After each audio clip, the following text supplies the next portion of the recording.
Good morning, everybody. Good morning, everybody.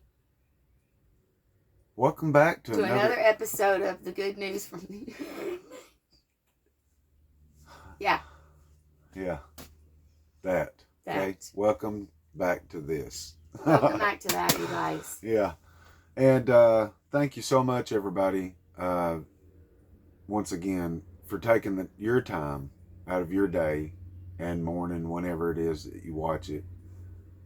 And, dive in with us with a devotion, of the day.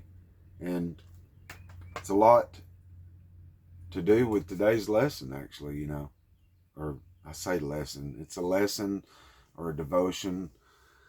Get it right. Trust in God is the title. Trust in God. April 11th, 2024. Hopefully you're having an awesome day. And if not, hopefully you hang in there. Trust in the Lord. And He'll show you who He is and that He loves you. I don't know, I just had to say that. So trust in God, coming from Psalms 40, but the Bible thought is from Philippians 4:6, and it says, "Do not be anxious about anything, but in every situation, by prayer and petition, with thanksgiving, present your requests to God." Go to the one who you can trust. Go to the one that you can depend on and give, all your cares and troubles and everything. Pour it out to Him, I remember, this verse in Genesis where God is with Adam in the Garden of Eden. And, it was saying that they were walking together and talking together in the cool of the evening, It's something to think about. That each day that you take that time and sit down and open up the scripture or a devotion, or even walk out somewhere in your yard or in a garden or something like that and pray, you're taking that time with God. And that's important for us. It's because there's so many things in our lives that draws us away, fills us up with this negative whatever, instead of getting filled with something that's positive and true and everlasting. Yeah. So Psalm 40 is this and based out of. And here we go. "I waited patiently for the Lord, and He inclined unto me, and heard my cry. He brought me up also out of an horrible pit, out of the miry clay, and set my feet upon a rock, and established my goings. And He hath put a new song in my mouth, even praise unto our God. Many shall see it and fear, and shall trust in the Lord. Blessed is that man that maketh the Lord his trust, and respecteth not the proud, nor such as turn aside to lies. Many, O Lord my God, are thy wonderful works which thou hast done, and thy thoughts which are to usward. They cannot be reckoned up in order unto thee. If I would declare and speak of them, they are more than can be numbered. Sacrifice and offering thou didst not desire. Mine ears hast thou opened. Burnt offering and sin offering hast thou not required. Then said I, Lo, I come. In the volume of the book it is written of me. I delight to do thy will, O my God. Yea, thy law is within my heart. I have preached righteousness in the great congregation. Lo, I have not refrained my lips, O Lord, thou knowest. I have not hid thy righteousness within my heart. I have declared thy faithfulness and thy salvation. I have not concealed thy loving kindness and thy truth from the great congregation. Withhold not thou thy tender mercies from me, O Lord. Let thy loving kindness and thy truth continually preserve me. For innumerable evils have compassed me about. Mine iniquities have taken hold upon me, so that I am not able to look up. They are more than the hairs of my head. Therefore my heart faileth me. Be pleased, O Lord, to deliver me. O Lord, make haste to help me. Let them be ashamed and confounded together that seek after my soul to destroy it. Let them be driven backward and put to shame that wish me evil. Let them be desolate for a reward of their shame that say unto me, Aha, aha. Let all those that seek thee rejoice and be glad in thee. And let such as love thy salvation say continually, The Lord be magnified. But I am poor and needy, yet the Lord thinketh upon me. Thou art my help and my deliverer. Make no tarrying, O my God.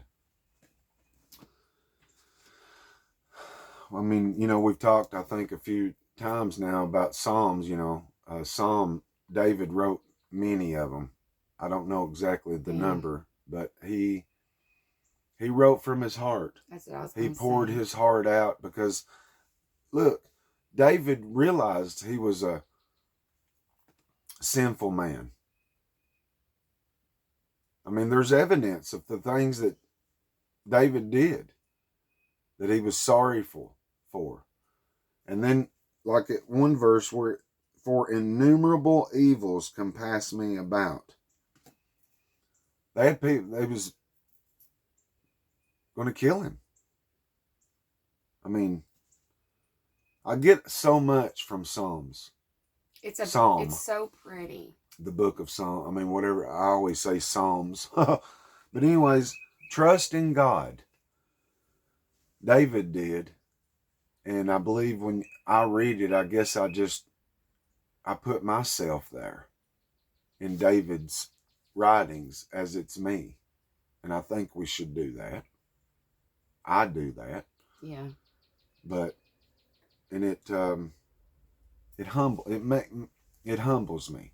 It makes me realize I'm just a man. I am a sinful man.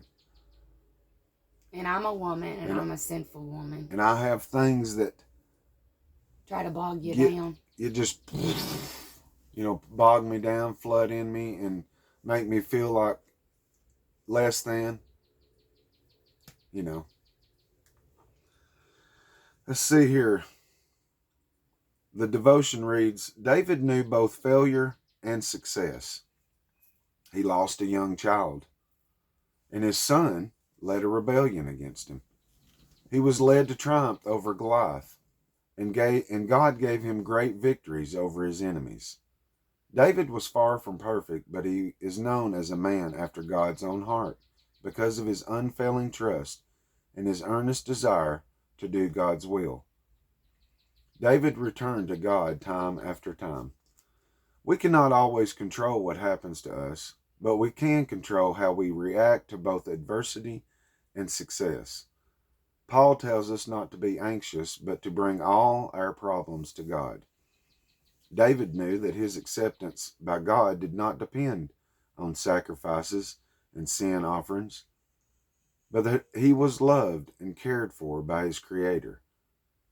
We can learn from David to trust that God will accept us, love us, and have grace for us in spite of our failures and mistakes. He knows our hearts, and he will never leave us. He will always be ready to hear our repentant heart and forgive us. Boy, oh boy. And that's the truth. He's always there to listen to us. Don't ever think, if you're listening out there, don't ever think that you've done this, and this, or whatever it is, that you can't come to God. That's what our enemy wants you to believe, because he don't want that reconciliation. He don't want you to feel dependent on God. He wants you to say, no, I'm independent. Yeah. I don't need nothing. But we do. We need it oh so badly. I've been there in my life, and I'm sure everybody that watches this or whatever can honestly say that we strove to be independent. We was almost trained to be dependent or independent. But if you was raised up in a Christian home with God in the center of it, or at least, there present,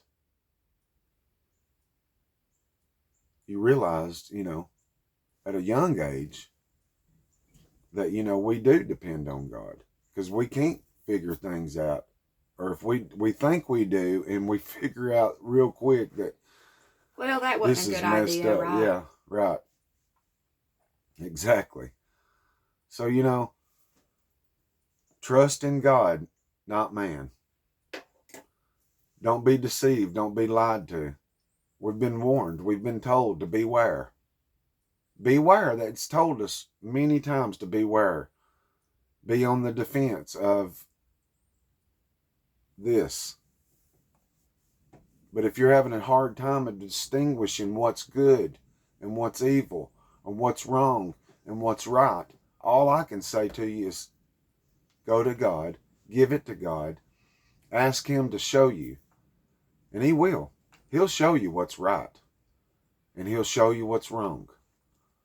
And but as for me, I'm just a man. Me and Cynthia doing these devotions together as humble people, imperfect but blessed and thankful for a God that is above my sins, above my failures, because He can take them and squash them.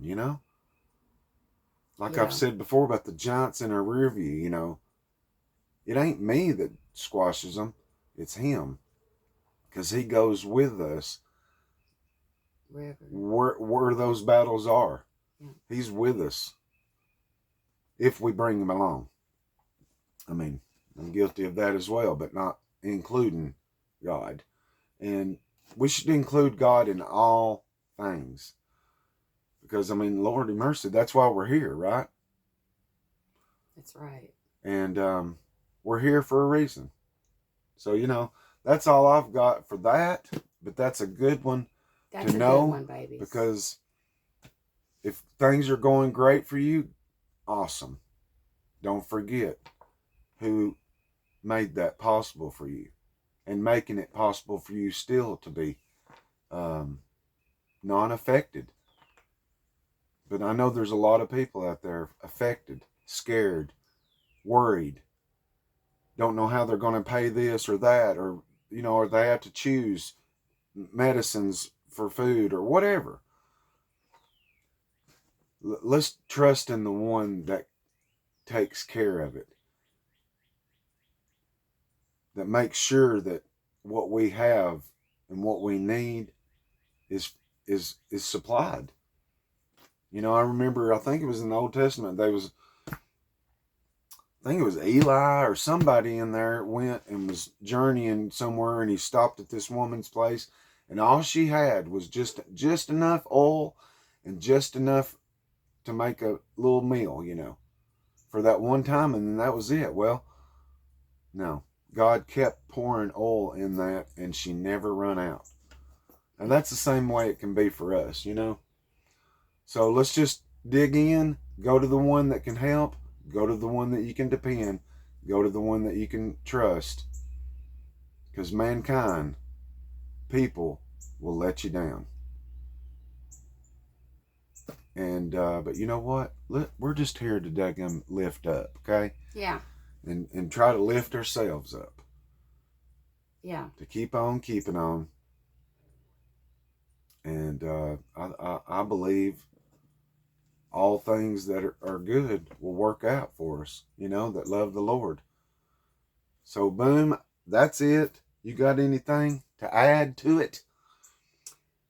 All I have to add is always know, no matter what, remember that God made you. Yep. Just please think of that. That's right.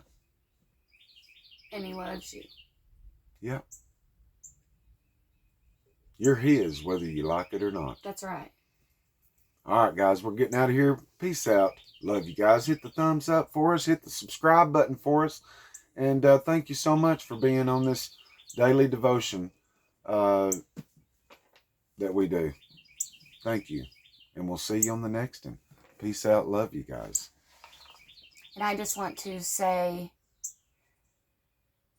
don't ever give up. you have a purpose. That's right. And love you guys. There you go. Did you feel it?